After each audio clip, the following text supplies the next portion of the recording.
Today marks a milestone for the channel. It's the 50th video relating to stock trading and investing. The channel really started to get traction in 2020, so there is no better way to mark the achievements than reviewing the ebook by the 2020 US stock trading and investing champion, Oliver Kell. Kell takes us through his strategies and tactics, which gave him a winning return of 941% within a year. If you find value, please don't forget to hit the like button and consider subscribing. Before we look at the winning strategy, let's look at the final championship standings. We can see Oliver Kell won the title by a significant margin to second place by almost 450%, with another well-known stock trader, Sean Ryan, also making the final leaderboard. So what do we know about Oliver Kell? Kell has been trading for over 10 years, whilst also posting his ideas on Twitter, and since this winning performance his following continues to grow. Kell's father was a market maker on the Pacific Stock Exchange, so he grew up with a good foundation of market knowledge. Kell himself later traded at a firm which offered a 60-to-1 margin account, but the approach did not appeal to him and neither did the returns.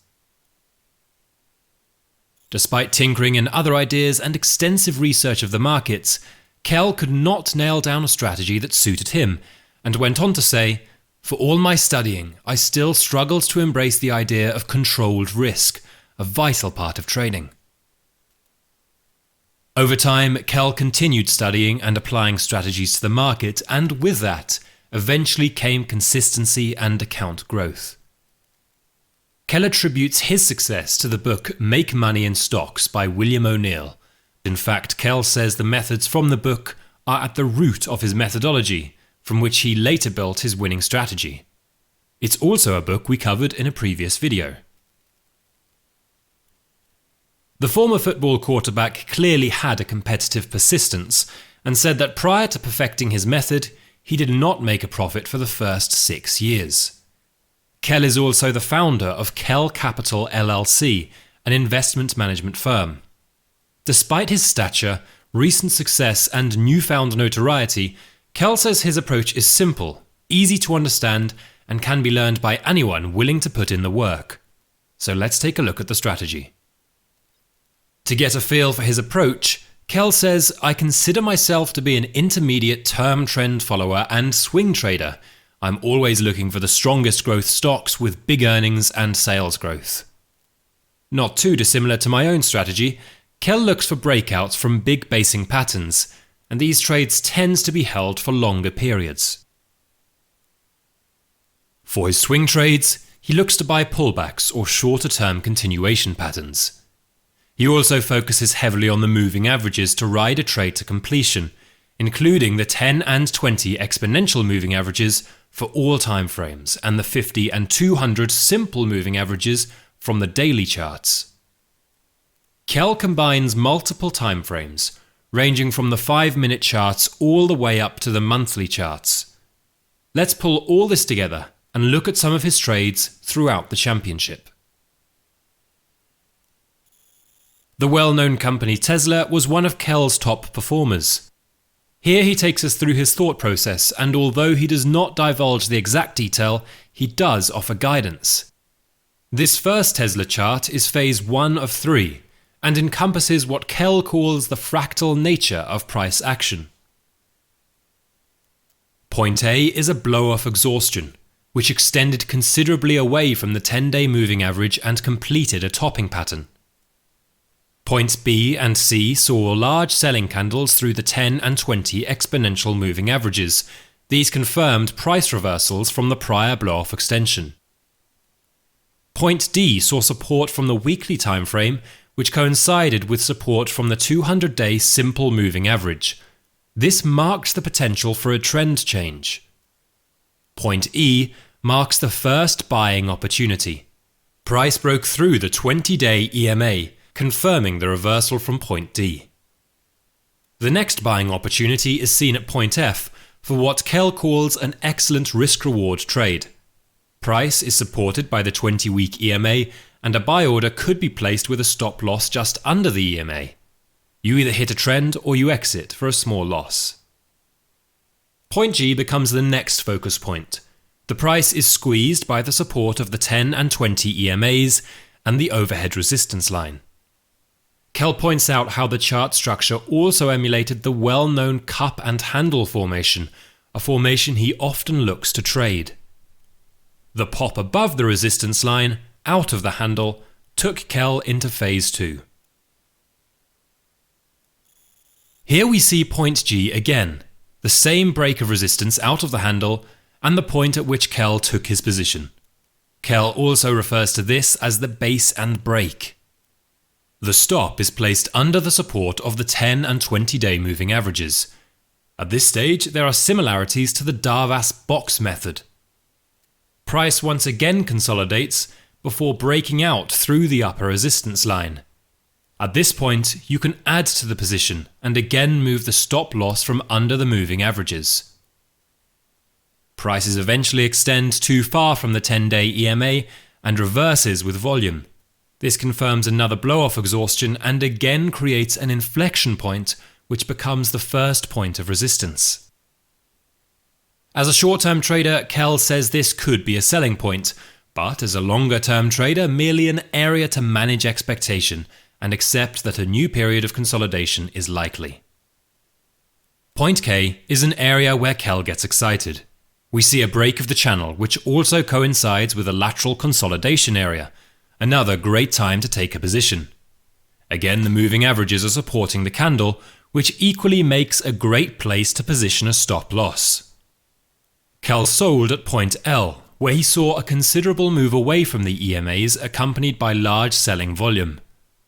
Before we move to phase 3, could I please ask you to hit the like button and consider subscribing? It really does tell me if people are finding value and if I should keep making similar videos. Okay, now let us look at phase 3. Kell points to another base and break at point M.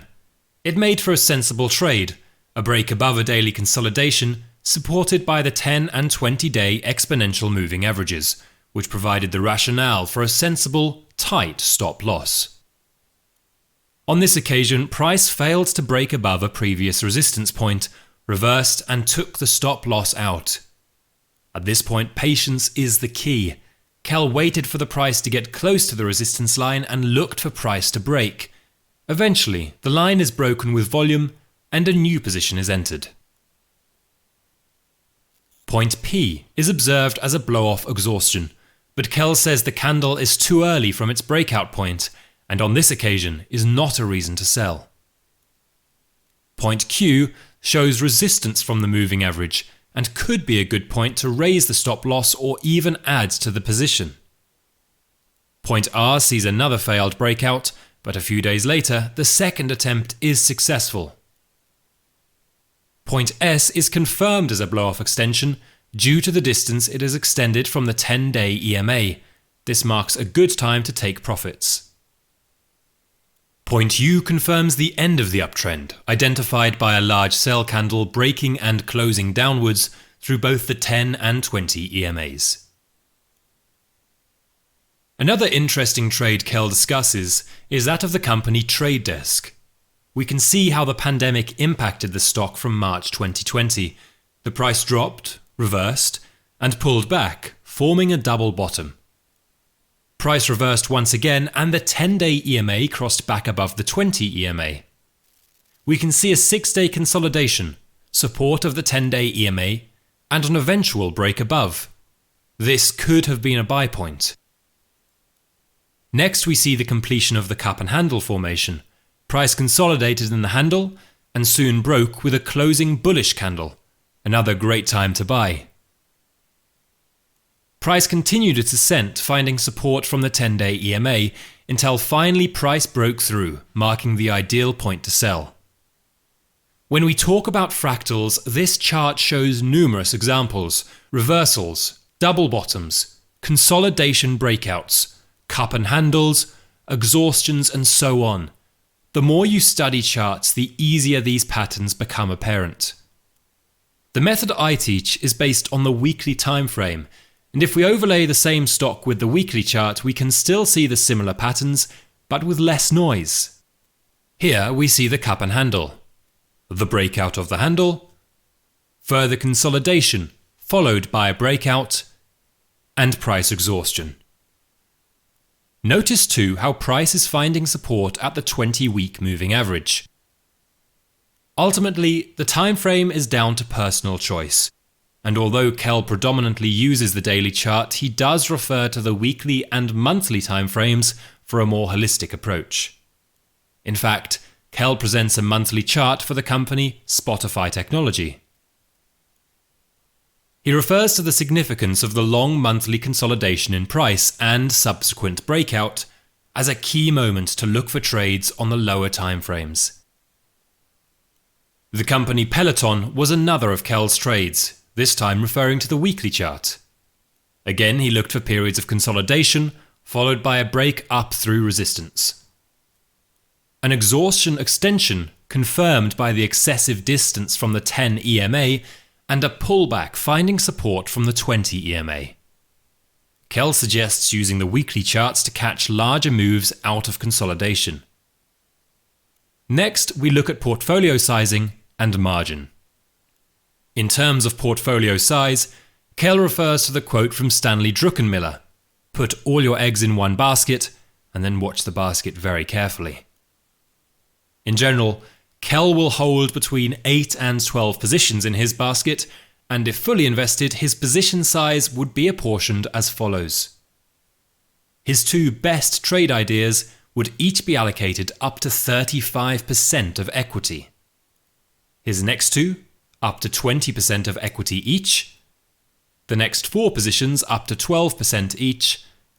And the last 4 positions up to 8% of equity each. This brings us on to the margin or leverage applied by Kell, which is simply the sum of these percentages. The positions equate to 190%, which is just under a 2-to-1 leverage ratio, meaning a $10,000 account could control almost $20,000 worth of stock, and in my view, considering his strategy, a sensible approach. I rather like Kell's ending analogy when he says, "David can beat Goliath. If David is the individual investor and Goliath is the institutional investor, understand that David has the advantages of flexibility and liquidity to get in and out fast." Hopefully this review provides insight into the previously unknown champion trader Oliver Kell. His ebook is focused and offers many other trade examples to learn from. Good luck, and don't forget to hit the like button and consider subscribing.